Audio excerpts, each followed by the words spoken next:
எல்லாருக்கும் வணக்கம். Welcome back to our channel ரசிக்கும் நெஞ்சங்கள். இன்றைக்கி நம்ம சேனலில் பார்க்க போகிறது கிறிஸ்மஸ் வரப்போகுது. கிறிஸ்மஸ் அப்படின்னு சொன்னோடனே கண்டிப்பாக எல்லாருக்கும் மறக்காமல் ஞாபகம் வரக்கூடிய ஒரு விஷயம் கேக் தான். அந்த மாதிரி ஒரு சூப்பரான கேக் ரெசிபி தான் இன்றைக்கி நம்ம வீடியோவில் பார்க்க போகிறோம். ரொம்ப ரொம்ப ஹெல்த்தியானதும் கூட. ஸோ அது எப்படி பண்ணுறது அப்படிங்கிறத வீடியோக்குள்ளே போய் பார்த்து தெரிஞ்சுக்கலாம். பட் அதுக்கு முன்னாடி as usual thought of the day. நம்மளோட வாழ்க்கையில் முயற்சிகள் ரொம்ப ரொம்ப முக்கியமானது. பட் அதை விட அந்த முயற்சிகளை எங்கே செலுத்துகிறோம், எப்படி செலுத்துகிறோம் அப்படிங்கிறது அதை விட முக்கியமானது. ஸோ உங்களோட முயற்சிகளை விரயமாக்காதீங்க. இப்போ வாங்க வீடியோக்குள்ளே போகலாம்.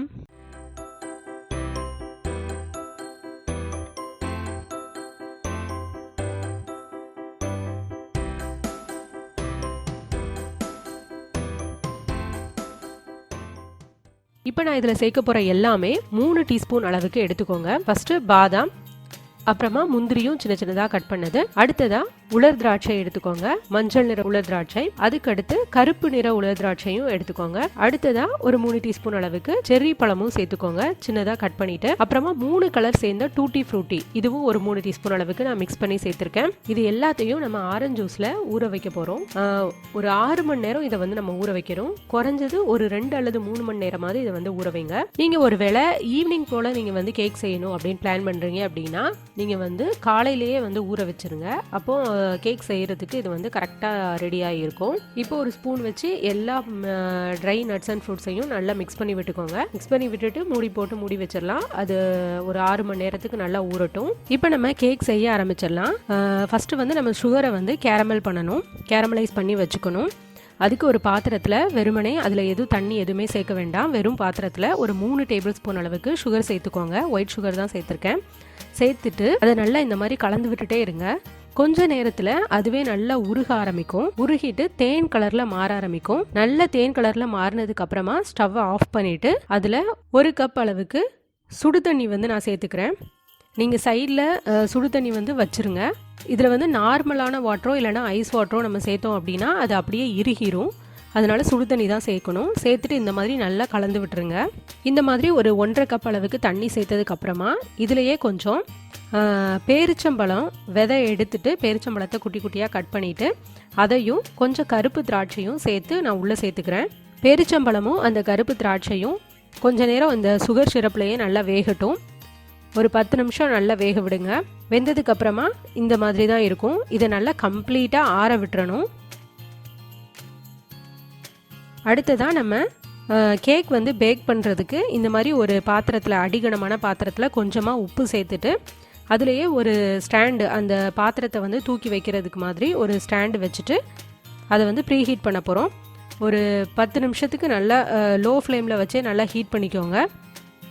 அந்த டைம்லையே நம்ம வந்து கேக்குக்கு தேவையான மாவு எல்லாம் ரெடி பண்ணிடலாம். இப்போ ஒரு பெரிய மிக்சிங் பவுல் எடுத்துகிட்டு அதில் ஒரு 100 கிராம் அளவுக்கு வெண்ணெய் வந்து சேர்த்துருக்கேன். உப்பில்லாத வெண்ணெய் தான் இது. சேர்த்துட்டு அதை ரூம் டெம்பரேச்சரில் வச்சுருந்தீங்க அப்படின்னா நமக்கு வந்து அது பீட் பண்ணும்போது ஈஸியாக இருக்கும். 100 கிராம் வெண்ணெய் சேர்த்துட்டு இந்த மாதிரி நல்லா பீட் பண்ணி விட்டுக்கோங்க. அடுத்ததாக ஒரு 3/4 கப் அளவுக்கு நாட்டு சக்கரை நான் சேர்த்துக்கிறேன். இதே கப்பில் தான் நான் மாவு 1 கப் அளவுக்கு மாவு அளந்து எடுத்திருக்கேன். ஸோ அதனால் 3/4 கப் அளவுக்கு நான் நாட்டு சக்கரை சேர்த்துக்கிறேன்.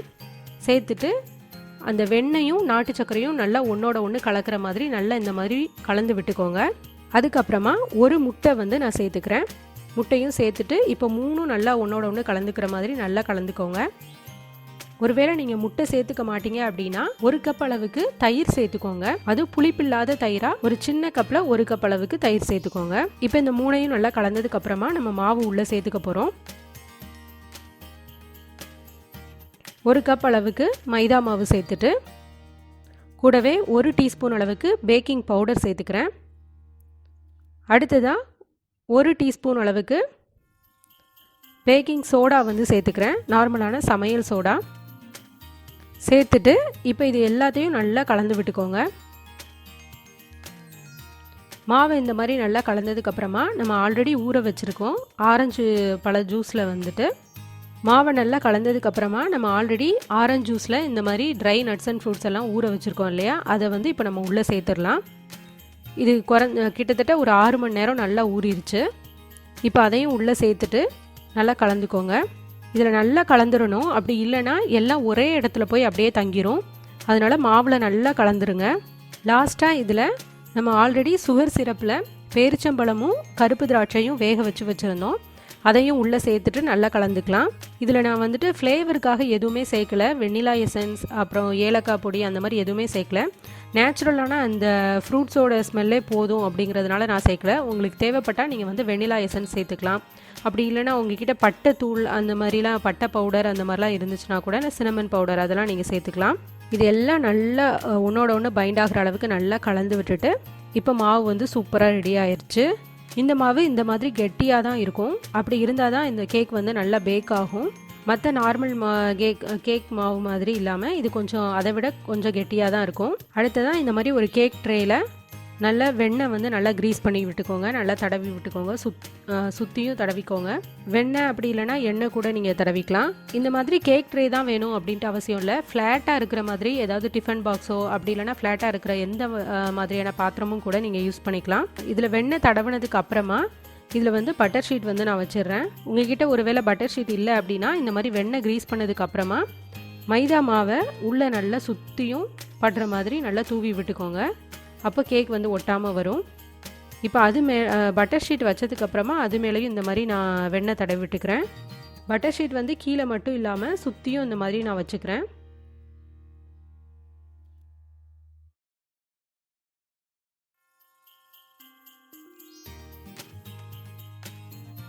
இப்போது அந்த ஷீட் வச்சதுக்கு அப்புறமாவும் அது மேலேயும் கொஞ்சமாக நம்ம வந்து பட்டர் தடவிட்டு இப்போ மாவு வந்து நம்ம உள்ளே சேர்த்துடலாம்.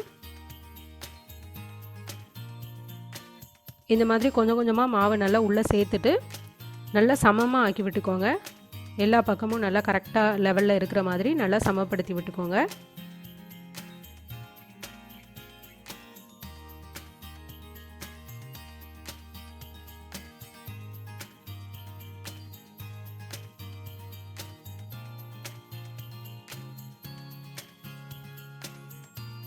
அடுத்ததான் இந்த மாதிரி ஒரு 4-5 தடவை இந்த மாதிரி தட்டி விட்டுக்கோங்க.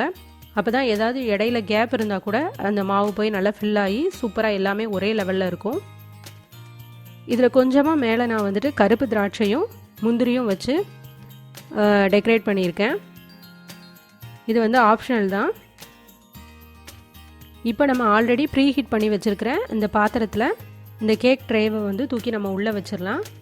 இந்த மாதிரி உள்ளே வச்சுட்டு நல்ல ஹீட் வெளியே போகாத மாதிரி ஒரு மூடி போட்டு நல்லா மூடி வச்சுக்கோங்க. இதில் எந்த மாதிரியான இடங்கள்லாம் நமக்கு வந்து தப்பு பண்ணுவோம் அப்படின்னா அந்த ஸ்டாண்டு வைக்கிறது வந்து ஒரே லெவலில் இருக்கணும்.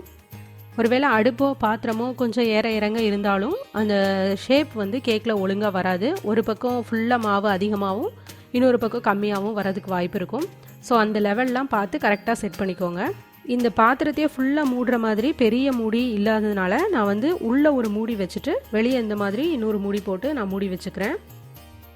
இது அடுப்பில் வச்சுட்டு ஒரு நார்மல் ஹீட்டில் வைங்க. ரொம்ப ஹையாகவும் வைக்க வேண்டாம், ரொம்ப லோவாகவும் இல்லாமல் நார்மல் ஹீட்டில் வச்சு ஒரு 40 நிமிஷத்துக்கு இது வந்து பேக் ஆகும். 40லேருந்து 45 நிமிஷம் வரைக்கும் பேக் ஆகும்.